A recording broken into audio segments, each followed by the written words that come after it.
2회차 때는 좀 이제 재무회계에 대해서 좀 딥하게는 아니고 이제 개괄적으로 했어. 뭐냐면 재무상태표, 손익계산서, 현금흐름표 세 개의 의미를 이해하고 세 개가 어떻게 연결돼서 기업이 영업을 하는지, 그리고 뭐 사업보고서 보면서 재무제표 분석 좀 했고, 그다음 재무제표의 한계점하고 얻을 수 있는 거 얘기했고, 그다음 이거는 이제 추천책인데, 뭐 재무제표 책은 이거 말고도 많은데 내 생각에 한 5권 정도는 읽으면 좋을 것 같아. 길게 해야 되니까. 근데 오늘은 이제 저번에 얘기 안 했던 것들 위주로 일단 주제를 정했는데, 첫 번째는 잉여 현금 흐름, 프리 캐시플로우라고 하는 굉장히 워렌 버핏이 되게 중요하게 생각하는 잉여 현금 흐름에 대해서 얘기할 거고, 이제 KPX에 대해서 좀 잘 모를 것 같아가지고 KPX가 뭐고 무슨 의미를 가지는지 이런 거에 대해서 한번 얘기를 해볼 거예요. 그리고 두 번째 주제는 재고자산, 매출채권, 매입채무, 이 세 가지를 가지고 보통 이제 기업의 운전자본 얘기를 하는데 이거에 대해서 얘기할 거고, 그다음 이제 세 번째는 이제 주가를 결정하는 포인트가 두 가지가 있는데, 하나는 이제 EPS라는 거고 하나는 이제 PER, 주가 배수라는 건데, 요거에 대해서 한번 얘기하려고 해요. 그리고 아마 요거는 시간이 안 날 것 같아서 일단 위에 거 세 개 하고, 뭐 시간이 너무 많이 남으면 하겠습니다. 일단 잉여 현금 흐름부터 얘기하겠습니다. 잉여 현금 흐름. 자, 잉여 현금 흐름은 뭐냐? 저번에 우리가 그 현금 흐름표 보면서 이제 영업활동 현금 흐름, 투자활동 현금 흐름, 그리고 재무활동 현금 흐름, 이렇게 세 가지가 있다고 얘기했는데, 잉여 현금 흐름은 그 현금 흐름표상에서 영업으로 벌어들인 현금, 그리고 투자로 쓴 돈, 혹은 뭐 받은 돈, 재무로 쓴 돈, 받은 돈 다 더하거나 빼가지고 최종적으로 남은 현금을 이야기해. 그래서 보통은 이제 1년 동안 잉여 현금 흐름을 보는데, 이게 왜 중요하냐면 최종적으로 주주한테 배분될 수 있는 돈이기 때문이야. 그러니까 주주목 가장 중요해. 그래서 요걸 가지고 남는 돈을 가지고 뭘 할 거냐, 이거에 따라서 기업 가치가 상승하거나 혹은 파괴될 수 있어. 그래서 이 프리 캐시 플로우를 어떻게 사용하느냐를 보면 기업 가치, 그러니까 주주 가치가 오르냐 내리냐를 판단할 수 있어. 당연하겠지. 우리가 예를 들어서 월급을 받고 생활비 쓰고 적금 들고 해가지고 최종적으로 남은 돈이 있잖아. 그럼 그 돈을 어떻게 쓰냐에 따라서 내 재무가, 미래의 재무가 달라지겠지. 그래서 누군가는 그거 이제 술 마시는데 쓸 수도 있고, 유흥이나, 누구는 뭐 헬스장을 등록할 수도 있고, 누구는 뭐 책을 사서 볼 수도 있고, 아니면 이거를 뭐 주식을 살 수도 있고, 다시 저축을 할 수도 있고, 그렇잖아. 근데 그 어떤 판단을 하냐에 따라서 그 내가 가진 역량이나 능력이 달라지는 것처럼, 기업도 이 프리 캐시 플로우를 어떻게 쓰냐에 따라서 어떻게 쓰냐, 이거를 이제 자본 배치라고 얘기를 하는데, 이 자본 배치를 어떻게 하냐에 따라서 기업 가치가 달라진다. 근데 기업 가치가 달라진다면 기업이 성장을 하느냐 마느냐가 달라진다. 그래서 일단 기본적으로는 프리 캐시 플로우가 많으면 좋아. 많으면 많을수록 좋다. 이제 워렌 버핏이 많이 강조한 거기도 한데, 실제로 현금이 얼마나 남느냐, 이게 이제 기업의 가치를 결정한다고 봤거든. 그래서 이제 잉여 현금 흐름은 많으면 많을수록 좋은데, 우량 기업들은 그런 기업들이 있어. 사업이 너무 잘 돼. 너무 잘 돼서 현금이 너무 많이 남아. 근데 이거를 이상하게 쓰는 애들 있어. 이상하게 쓰는. 뭐냐면 그냥 예를 들어 기업이 현금으로 가지고 있어. 이러면 좋을까? 어떨 것 같아? 그래도 한 1,000억이 남았어. 내가 그냥 현금으로 저장. 어떨 것 같아? 이상하게 쓰는 것보단 낫다? 음, 음, 그것도 맞는데. 그러니까 그건 이제 기업 경영자의 입장에서 보면은, 지수는 이제 기업 경영자의 입장에서 봤을 때, 아, 이게 앞으로 어떤 상황이 벌어질지 모르잖아? 예를 들어 금융위기가 올 수도 있고, 갑자기 뭐 파업이 일어날 수도 있고, 그랬을 때 현금이 많으면 안정적이잖아, 기업 경영할 때. 그지? 그래서 이제 되게 1세대 기업 경영자들이 이런 판단을 많이 해. 예를 들어서 영원무역, 이런 애들. 대표적으로. 그래서 좀 이따가 한번 재무제표를 볼 건데, 보면은 현금이 되게 많아.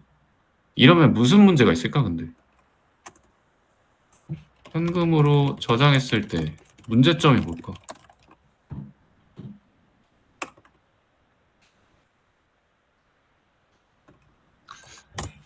자, 현금으로 저장하면 자본이 늘어나. 그지? 이건 이해가 되지? 재무상태표 상으로 얘기를 할게. 우리가 재무제표 강의니까. 자산과 자본이 같이 늘어나. 우리가 자산은 뭐였지? 원 플러스 부채. 그렇지. 10% 자본이지. 그러면은 자산에 뭐가 있었어? 현금이 있었잖아, 현금. 유동자산. 그지? 유동자산에 현금이 있었지. 이게 늘어나니까 우변도 늘어나야 돼. 근데 부채가 늘어난 건 아니잖아? 그지? 자본이 늘어난 건 자본. 이익 잉여금. 계정이 늘어났어. 그러면은 자본이 커졌다. 자본이 커진 만큼 우리는 어떻게 해야 돼? 우리가 우량한 사업 모델은 뭐라 그랬냐면 자본을 재투자한 만큼 수익으로 돌아오는 구조. 이 선순환. 이게 최고라고 했지. 그러면서 예시를 든 게 삼양식품이었어. 기억나지?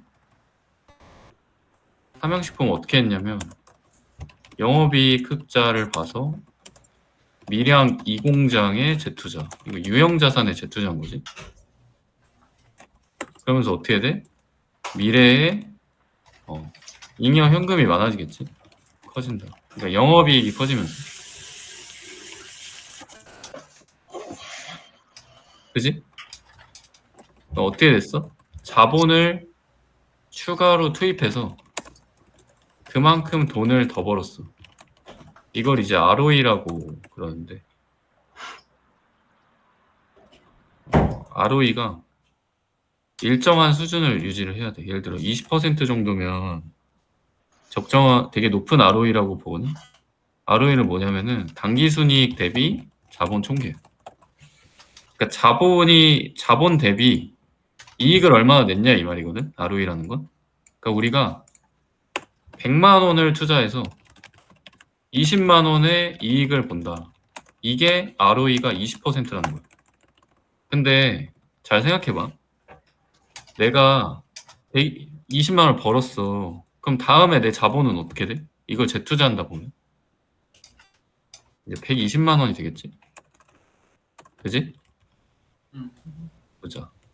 그럼 이때 똑같이 ROE가 20%이려면 얼마를 벌어야 돼?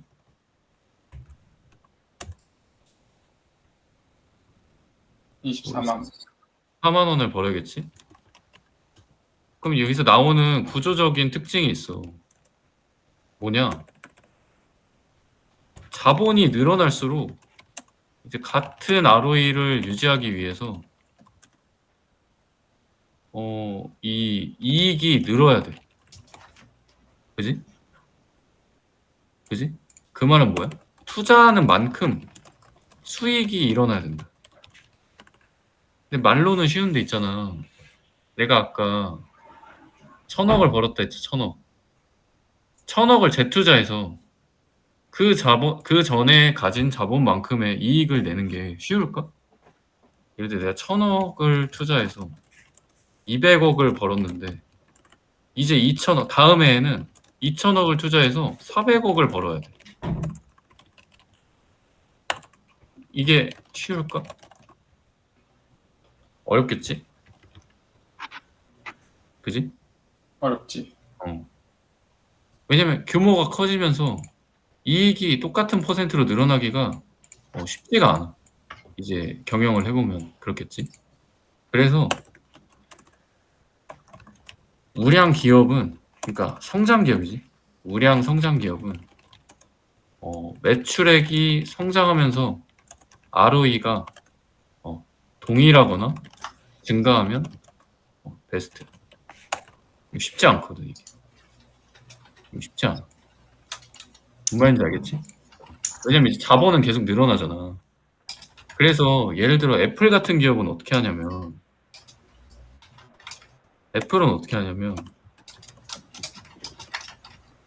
이제 전 세계가 아이폰을 다 갖고 있어.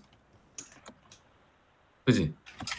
뭐 맥북도 갖고 있고 아이패드도 갖고 있고 뭐 에어팟도 갖고 있고 다 갖고 있어. 그럼 이제 신규 수요가 없어. 뭐만 있냐면 교체 수요만 있어. 그럼 어떻게 돼? 매출액 성장이 더뎌지지. 플랫해지지. 플랫. 일정 뭐 되게 낮아지지. 혹은 낮아짐.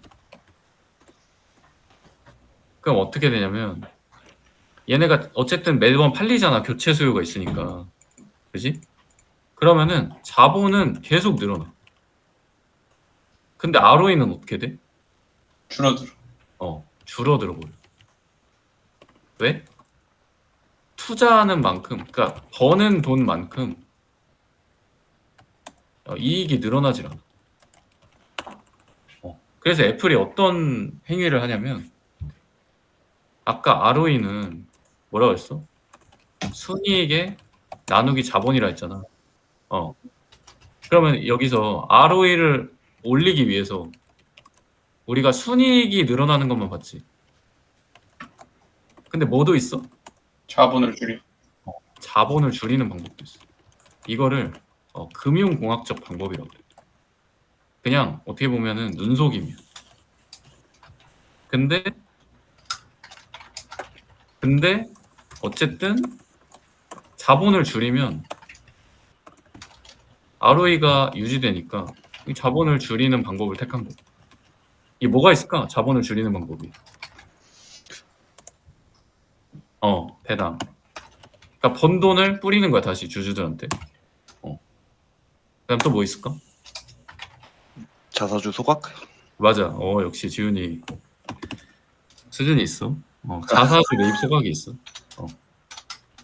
근데 이 자사주 매입 소각은 좀 주의해야 될 점이 주가가 너무 높을 때 하면 이제 기존 주주 가치를 훼손하는데 그건 나중에 얘기할게. 이런 방법이 있어 대표적으로. 그래서 애플은 배당도 많이 줘. 꾸준히 자사주 매입 소각을 해. 그럼 어떻게 되냐? 자본이 없어짐. 마이너스로.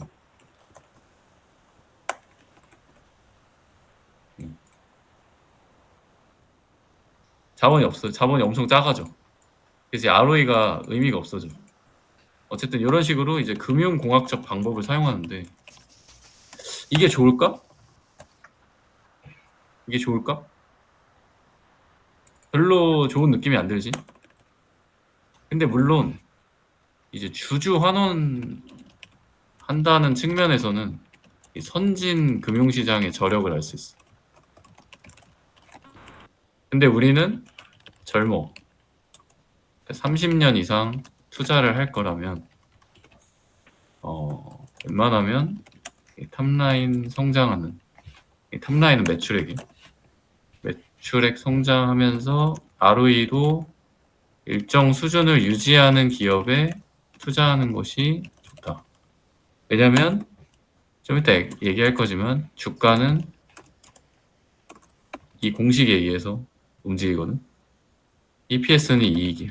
주당 순이익. PER은 주가 배수인데 기대치라고 보면 돼. 기대치. 시장의 기대치는 당연히 높은 성장성을 가지고 있는 기업이 PER 기대치가 높아. 그래서 이제 팔란티어 같은 애들 보면은 PER이 막 몇백 배 이러거든. 근데 얘기할 거지만 PER이 높다는 건 기대치가 높다는 거. 약간 거품도 있음. 근데 이제 PER이 높으면 안 좋고 낮으면 좋냐 뭐 이런 얘기도 있는데 좀 이따가 얘기할게. 어쨌든 뭐 이런 애플의 얘기가 있고. 그래서 이제 프리 캐시플로우가 애플은 많이 남지. 많이 남아. 뭐 아직 이제 투자할 때도 없고 AI도 좀 뒤늦게 하는데 이제 AI에 많이 들어가면은 이게 많이 안 남을 수 있겠지. 투자를 많이 하면서. 그래서 지금 빅테크 기업들의 특징이 뭐냐면 이제 케이펙스도 얘기를 할 건데 케이펙스 얘기도 같이 할게. 케이펙스는 뭐냐면 이제 캐피탈 익스펜디처를 그래가지고 자본적 지출이라는 의미인데 약간 설비 투자. 그러니까 투자야 투자. 그러니까 매출액을 일으키기 위한 투자. 이걸 이제 캐펙스라 그래. 그래서 이제 캐펙스가 높은 기업들은 뭐냐면 극심한 경쟁 산업에 속해 있어. 그러니까 반도체, 뭐 자동차 등등등 첨단 산업 쪽. 그래서 사실 성장 기업의 특징이 뭘까? 성장 기업의 특징. 잉여 현금 흐름과 케이펙스 측면에서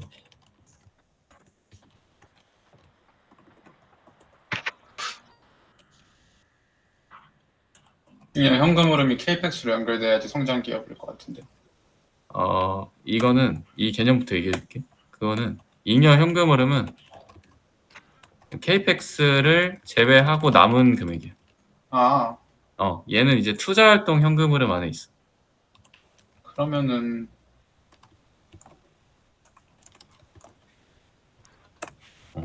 한참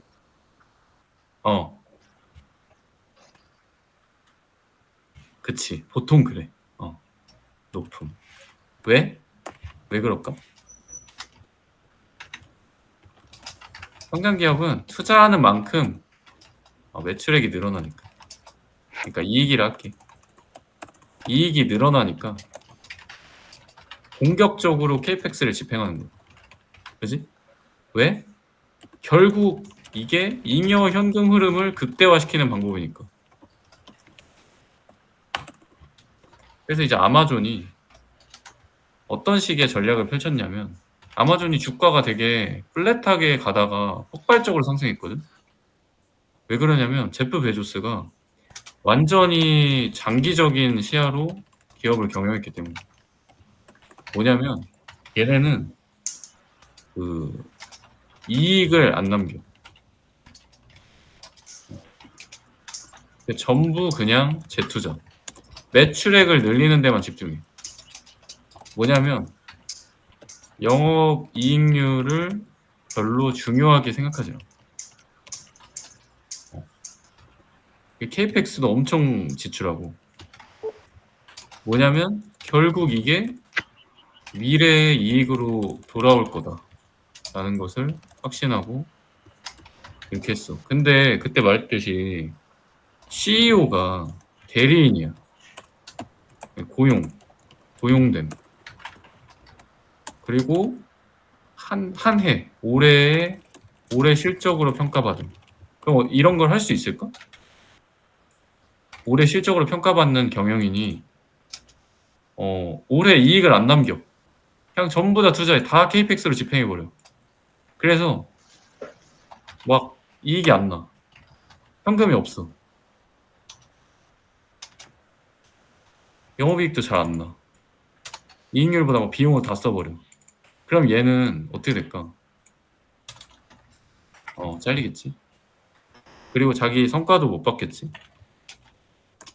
그래서 경영진이 어떤 의사결정을 하는지가 를 CEO가 누구냐에 따라서 또 볼 수 있어. 그래서 이제 위대한 기업의 조건으로 이제 필리피샤 뽑는 것 중에 하나가 그 CEO가 대리인이냐 아니냐 소유주 마인드를 가지고 있는. 그래서 이제 외국의 유명한 펀드들은 아니면 투자자 위대한 투자자들은 좀 중요시하는 게 이제 가족 기업이냐 이런 것도 잘 봐. 우리나라는 뭔가 가족 기업 하면 되게 안 좋아하잖아. 뭐 재벌 막 이런 거 있고. 근데 이제 가족 기업의 특징은 뭐냐면 사업을 장기적으로 보고 케이펙스를 투자한다. 단기적으로 보질 않아. 그래서 뭐 이런 좀 특징이 있어. 다시 기업의 특징이고 케이펙스로 돌아가면 성장하거나 경쟁이 치열한 중후장대 산업들에서 케이펙스가 굉장히 크게 일어나. 그럼 이게 일시적이냐 지속적이냐에 따라서 이익 체력을 평가할 수 있거든. 예를 들어 이제 반도체 같은 경우 계속 미세화가 일어나잖아. 그리고 지금 HBM이 대세. 어떻게 해야 돼? 삼전이나 하이닉스나 TSMC나 뭘 해? 설비 투자를 계속해야 돼. 왜? Why? 이거 안 하면 그냥 뒤쳐져. 2차 전지 기업도 마찬가지겠지. 그러니까 캐펙스 집행을 안 하면 망해. 어떻게 돼? 주주한테 돌아갈 잉여 현금 흐름이 작아짐. 근데 이건 아까 아마존이랑 어떤 게 다를까?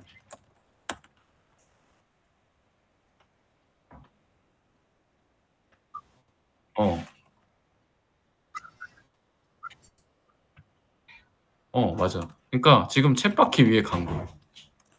올라가 버려. 쳇바퀴에 올라가 버렸어. 그 발을 안 구르면 떨어져 죽어. 그러니까 계속 발을 구를 수밖에 없는 거야. 그게 뭐야? 캐페스 집행. 그러면 잉여 현금 흐름이 이게 낮게 나오고. 당연하겠지.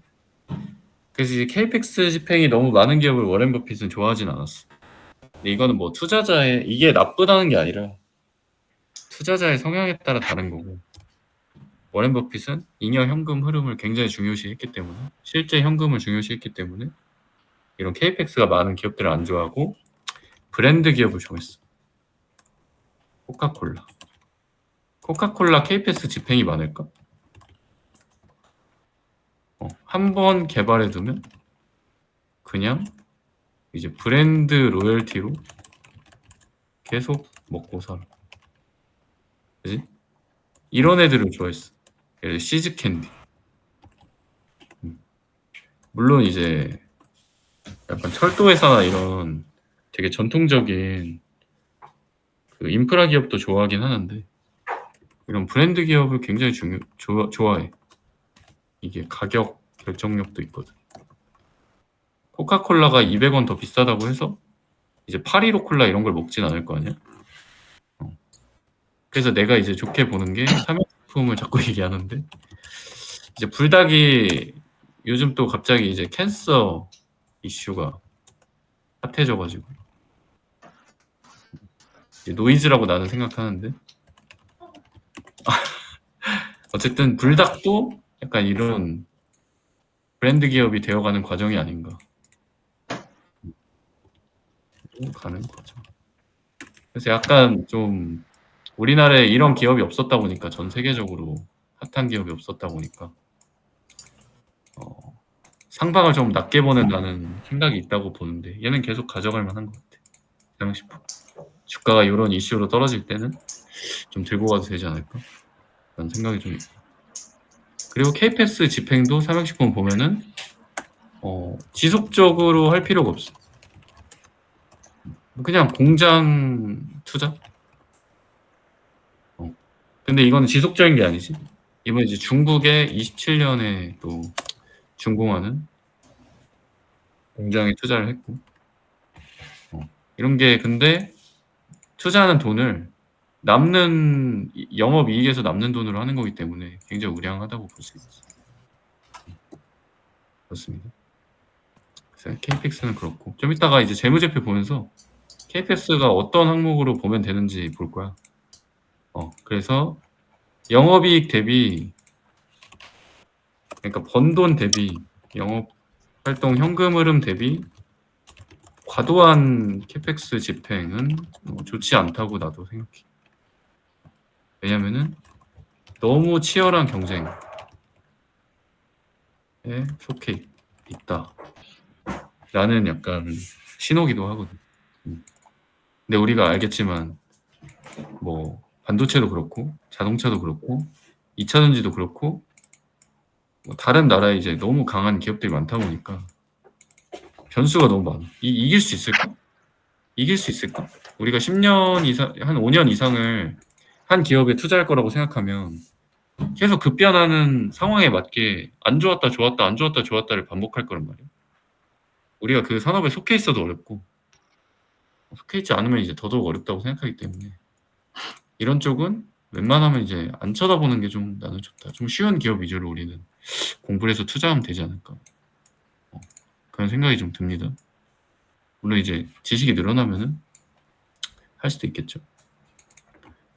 그렇습니다. 하여튼 뭐 잉여 현금 흐름하고 KPX 의미와 시사점은 요 정도 하면 될 것 같고 벌써 30분 했네. 되게 그냥 핵심만 얘기한 것 같은데.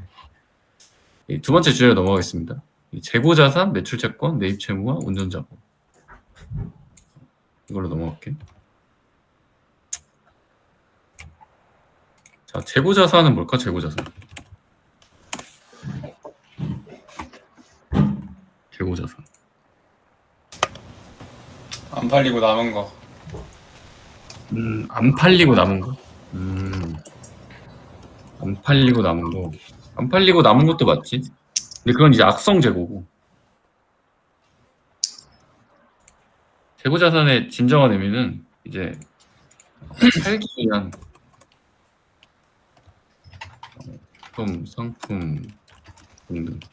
그러니까 현금화되기 전의 자산 상태. 자산. 현금화하기 위한 자산이죠. 팔기 위한. 그러니까 대기 자산이라고 보면 돼. 대기 자산. 팔아야 되니까 물건을 팔려면 재고 자산을 갖춰놔야 팔리겠지. 매출 채권은 뭘까? 매출 채권.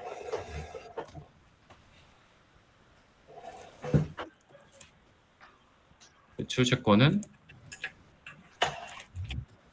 팔았는데 외상이지 외상. 상대방의 외상.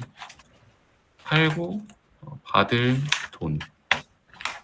채권. 팔았는데 아직 못 받은 돈이지. 팔았는데 아직 못 받은 돈. 받을 돈. 우리가 재무제표 얘기할 때 미래에 현금으로 들어오는 건 뭐라 그랬지 우리가?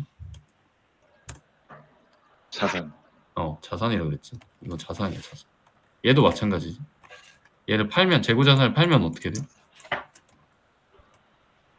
돈이 들어오잖아. 얘도 자산이야 자산.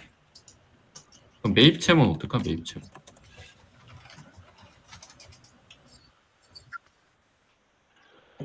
우리가 뭘 샀는데 아직 안 준 돈이지 안 준 돈. 줄 돈. 그럼 이건 뭘까? 부채. 부채야 부채. 미래에 돈이 나가는 거. 그지? 자산과 부채의 차이지. 그럼 우리가 뭐가 많으면 좋을까? 세 개 중에. 왜 그럴까?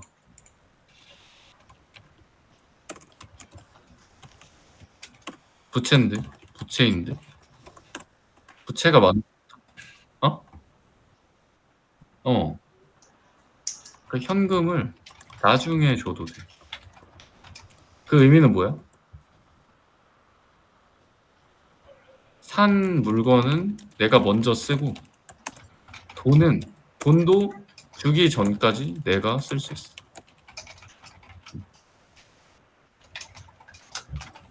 그래서 이거는 기업의 밸류 체인에서 기업의 경쟁력을 나타내기도 해. 해가 갈수록 매입 채무 비율이 늘어난다. 그러면 기업의 경쟁력이 강화된다라고 볼 수도 있음. 수도 있다. 반면에 매출 채권은 어때? 매출 채권이 늘어나면 무슨 생각이 들까? 그렇지. 혹은 돈을 못 받고 있네라고 생각할 수도 있겠지. 회수가 안 되는. 근데 이게 매출액이 증가하면서 그 비율에 맞게 증가하는 거는 건강하게 증가하는. 왜냐면 장사를 하면서 매출 채권이 안 늘어날 수는 없거든. 매출 채권이 아예 없을 수는 없어. 없는 기업도 있어. 없는 기업도 있는데 보통은 이제 늘어나지. 근데 어쨌든 이 매출액 비율로 해가지고 증가하는 건 괜찮아. 근데 매출액이 증가하는 거에 비해서 과하게 매출 채권이 늘어나는 거는 좀 기업 경영의 적신호라고 볼 수 있어. 그런 거를 한번 잘 봐야 된다. 그 다음에 재고자산은 어때? 재고자산이 늘어난다.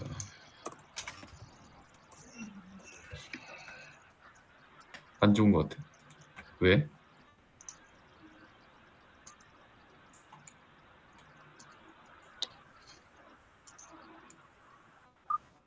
그렇지. 팔리지가 않지. 팔리지가 않으니까 늘어나겠지. 그지? 팔리지가 않는 신호 아닌가? 그래서 그리고 재고자산이 늘어난다는 건 뭐냐면 이 재고자산도 만드는데 돈을 썼을 거 아니야. 그지?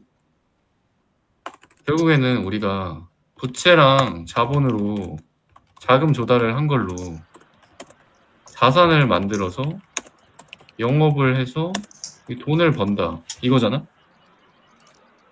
이게 사업의 구조란 말이야. 그지?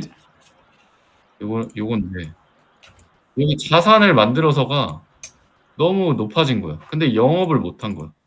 그러니까 이 자산을 만들어서 단계에 이 자금이 묶여 있는 거야. 그지? 이해가 되지? 그래서 이 재고 자산과 매출 채권 마이너스 매입 채무 이거를 운전자본이라고. 운전자본. 운전자본이 뭐냐면 요 자산을 만들어서 단계에 돈이 얼마나 필요한가를 나타내는 거예요. 운전자본. 요 단계. 그러니까 자산이 현금화되기 위해 얼마만큼의 선 투자 금액이 필요한가. 이게 운전자본이야. 그럼 직관적으로 어때? 운전자본은 많을수록 좋을까? 작으면 좋을까? 그지? 운전자본은 작을수록 좋아. 왜?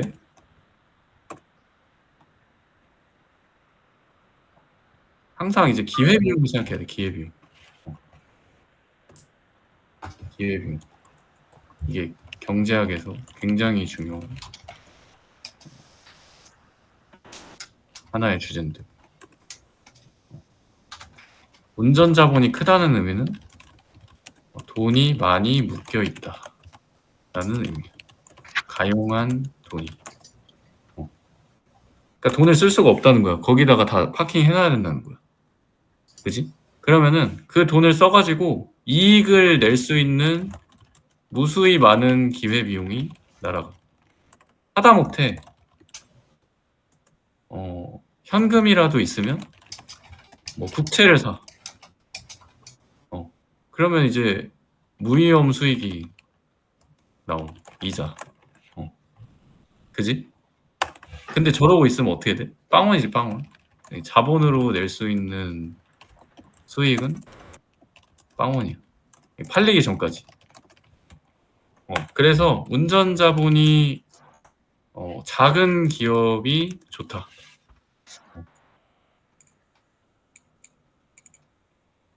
이런 기업이 뭐가 있냐면 이제 코스트코라는 기업이 있어.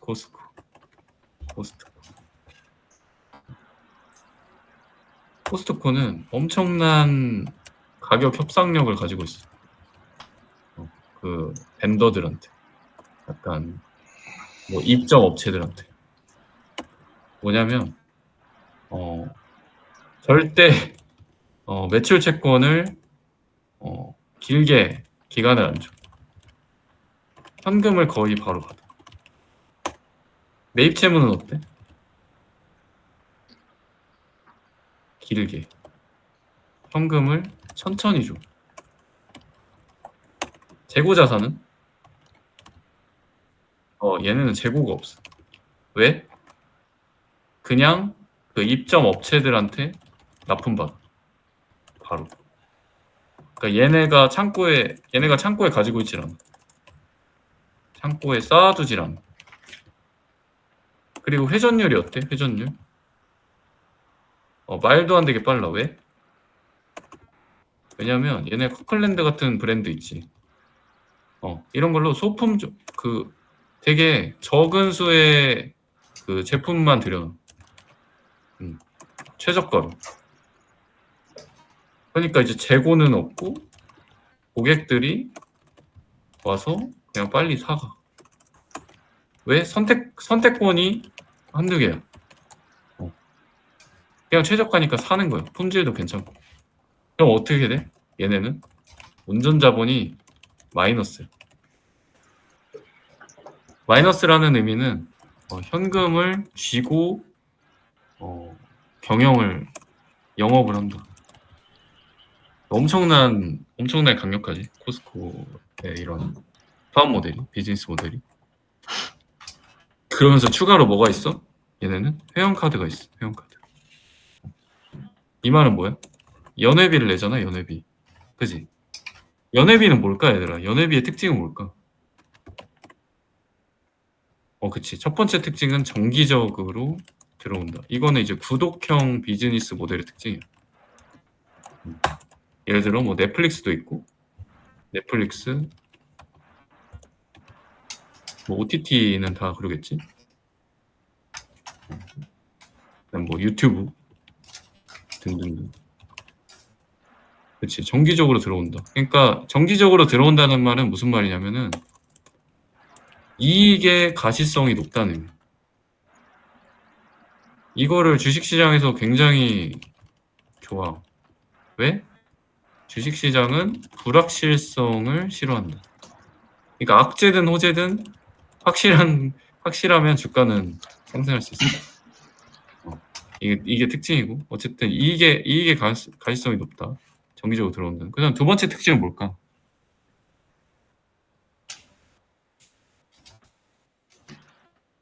한번 생각해봐. 연회비를 딱 가입할 때 내잖아, 우리가. 코스트코한테 내. 그럼 코스트코는 어때?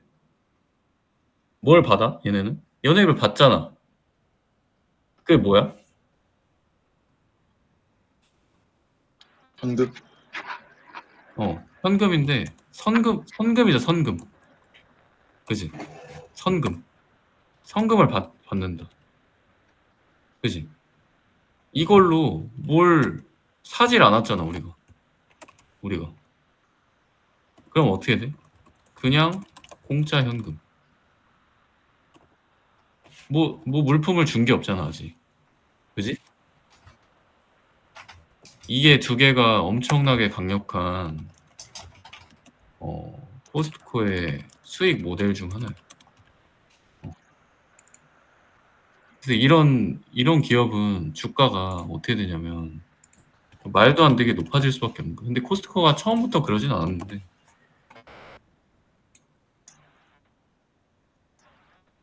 잠깐만.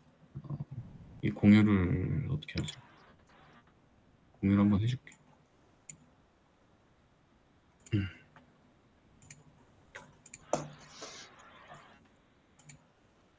보면은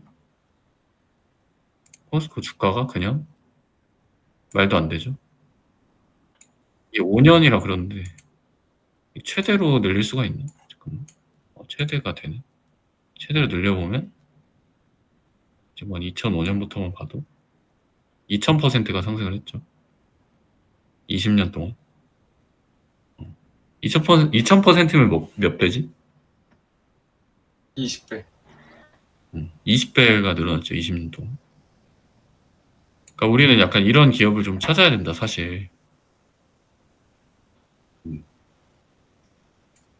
근데 아까 비즈니스 모델을 보면 이제 이해가 되지. 왜 이렇게 주가가 많이 올랐는지. 근데 저런 비즈니스 모델을 만들기 위해서 정말 엄청난 노력을 했을 거야. 그지? 왜냐면 아무 업체나 이렇게 해주진 않을 거 아니야. 결국 소비자의 선택을 받았기 때문에 얘네가 어떻게 이렇게 됐냐면 얘네는 영업이익률을 엄청나게 낮게 가져. 왜? 최저가. 뭐냐면 이익을 고객한테 돌려준다. 그러면서 고객이 코스트코를 찾게끔 만드는 거야.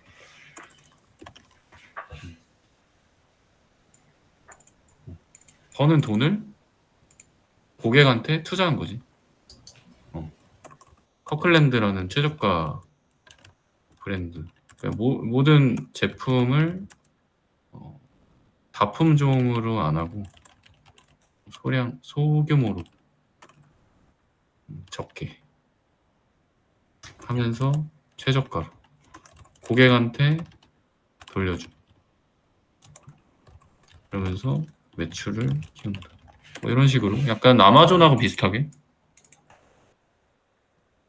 이런 비즈니스 모델로 성공을 했지, 코스코가. 앞으로는 어떻게 될지 모르겠네. 미래는 또 생각을 해봐야겠지.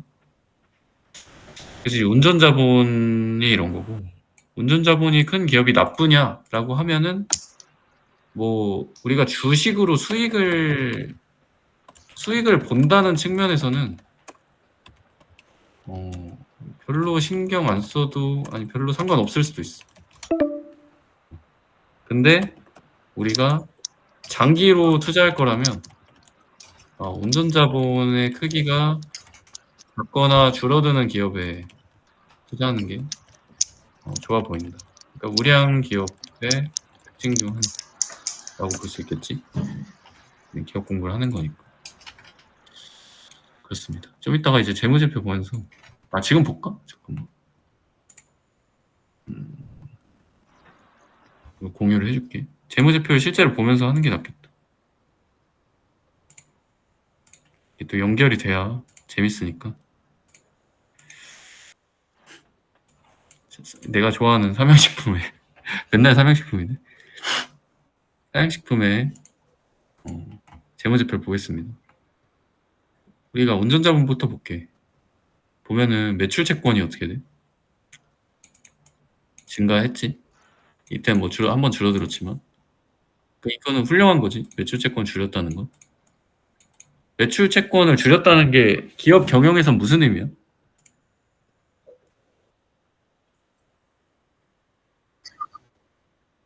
그렇지. 받아야 될 돈을 받은 거야. 받아야 될 돈을 받은 거. 맞아.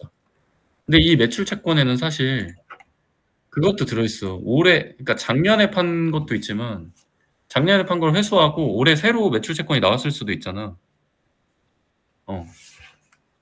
그런 것까지 생각해야 돼. 그래서 원래는 전기랑 단기를 이제 더한 다음에 나누기 2를 해가지고 운전자분을 구하는데, 근데 이제 계략적인 흐름만 볼게.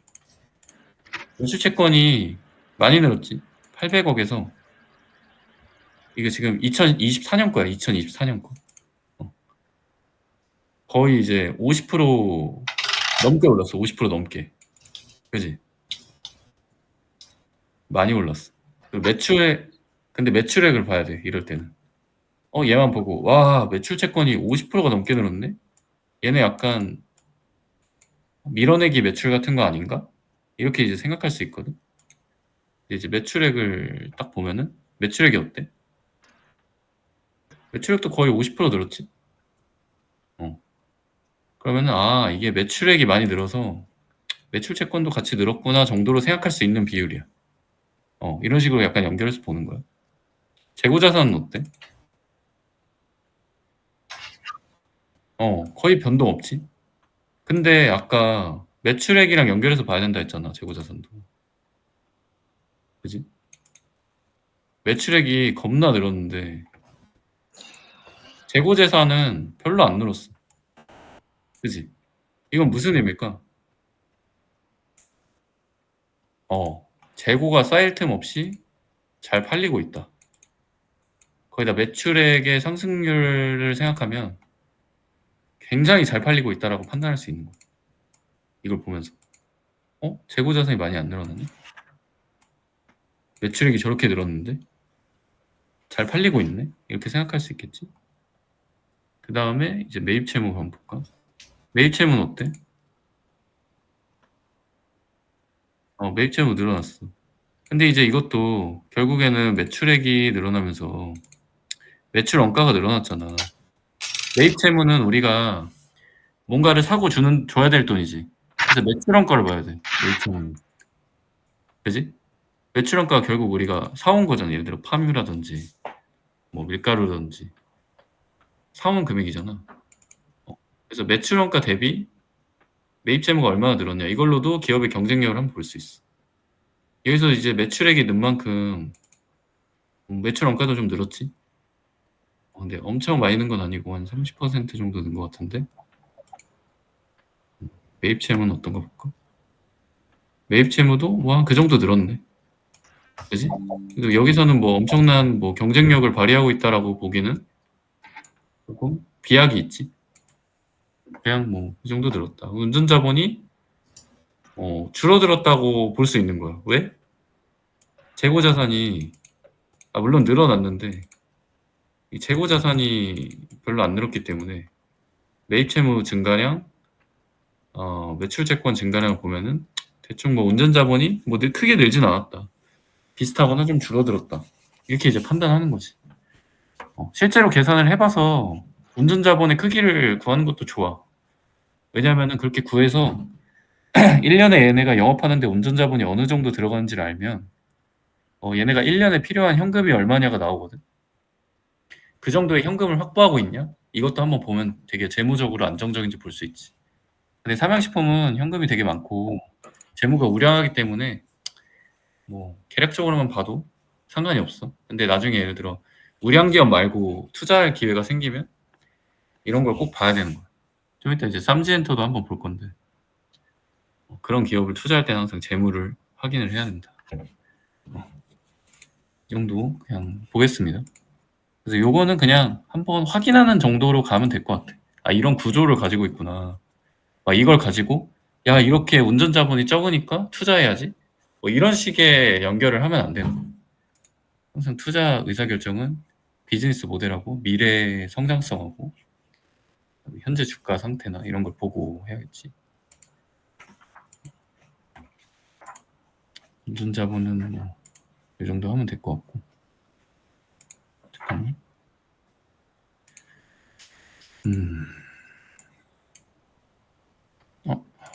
창이 있다. 다시 이제 메모장으로 넘어가겠습니다. 자 이제 세 번째 주제로 갈게요. 주가는 EPS 곱하기 PER의 의미로 가겠습니다.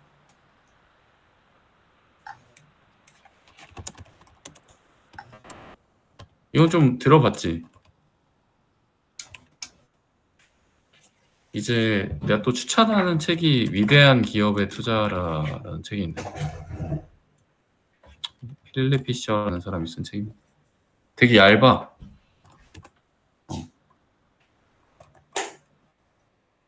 거기 나오는 게 주가의 폭발적 성장은 EPS 증가와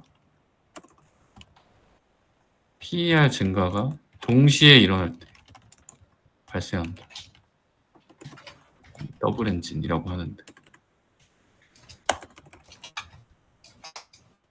주가는 이익의 함수기도 하고 기대치가 올라가면 주가도 높아지는 거지. 최근에 핫한 테마 중에 하나가 원전이었어. 원자력발전. 두산 에너빌리티, 한국전력, 한국전력기술, 막 이런 애들. 그리고 현대건설. 얘네들의 주가가 미친 듯이 올라갔어. 왜 올라갔을까? 왜? 한번 생각해보면 왜 올라갔어? 어. 수익이 올라갔나? 기대치는 올라갔어. 기대치 올라감. 왜?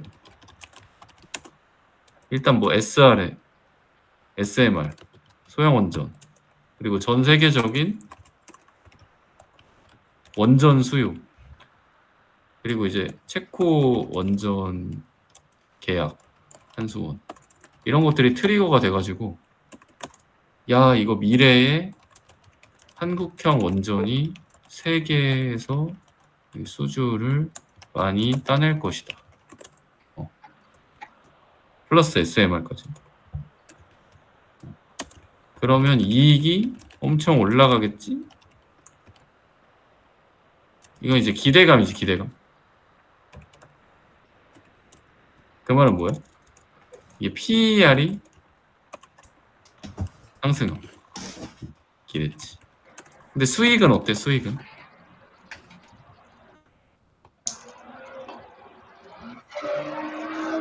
수익은?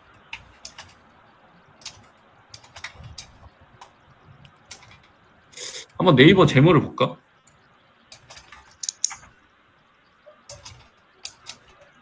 이럴 때 이제 네이버 재무를 한번 보면 좋지. 왜냐면 거기에는 이제 그게 나와.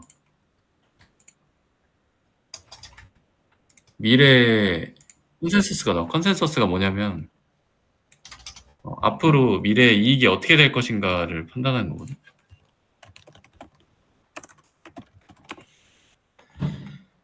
보자. 그러면 여기 종목 분석에 딱 들어가면 여기 밑에 가면은 이런 식으로 펀더멘탈도 나오고, 여기 보면은 이제 연간 이익이 나와. 이익. 그리고 미래 이익도 나와. 미래 이익. 이건 이제 컨센서스는 예상치라는 거야. 예상치. 2라고 써져 있는 거 예상치야. 어때? 지금은 억 원이거든. 당기순이익이 이제 한 4천억 수준인데 24년에 계속 늘어날 거라고 전망을 하고 있잖아. 그지? 전망을 하고 있어. 영업이익도 이제 늘어날 거로 전망하고 있고. 그래서 여기는 이익이 늘어날 거라고 보고 가는 거야. 이익이 늘어날 거라고. 매출액은 좀 플랫하지? 크게 늘어나진 않지. 근데 PER은 어때? PER 100배, 125배. 이게 무슨 의미입니까? 이게 100배, 125배.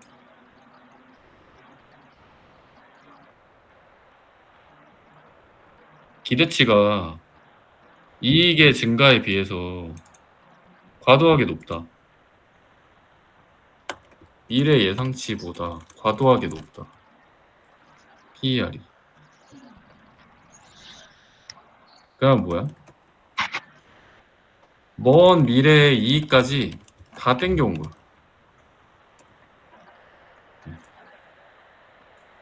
PER은 뭐냐면, PER 설명을 안 했네. PER은 뭐냐면, 메모장 켜주세요. 메모장 미안. 프라이스 어닝 레이시오라고 하거든. 메모장 켰습니다. 메모장 켜라. 프라이스 어닝 레이시오. 그러니까 주가 대비 이익이야, 이익. 그래서 순이익 대비 시가총액이 몇 배냐? 그러니까 아까 PER이 100이면 뭐야?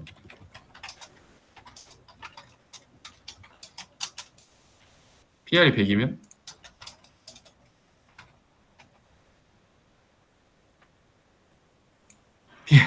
PER이 100이면 순이익 대비 시가총액이 몇 배라는 거야? 100배. 그럼 뭔 말이야? 1년 동안 버는 돈을 100년 동안 벌어야 이 회사를 살 수 있다. 이런 의미거든. 그래서 우리가 이제 기대 수익률이라고 하는 게 있어. 기대 수익률. 기대 수익률은 PER의 역수야. PER의 역수. 그럼 몇 퍼센트야? 0.01%. 아니야. 100분의 1에 곱하기 100%를 해야 되니까 1%지 1%. 1년 동안 이 주식을 사서 1년 동안 1%를 버는 기대 수익률을 가진다. 그러면 이 주식을 사야 되냐? 근데 사는 이유는 뭐야? 뭐가 기대가 돼? 1분 남았는데 이거 빠르게 얘기하고 다시 킬게. 뭐냐면 미래의 이익이 성장해서 PER이 낮아질 거다. 기대 수익률이 높아질 거다를 기대하는 거야. 그지? 그러니까 PER은 주가 대비 이익이라 그랬잖아. 주가 나누기 주당 순이익. 그 주당 순이익이 늘어나면 PER은 낮아져.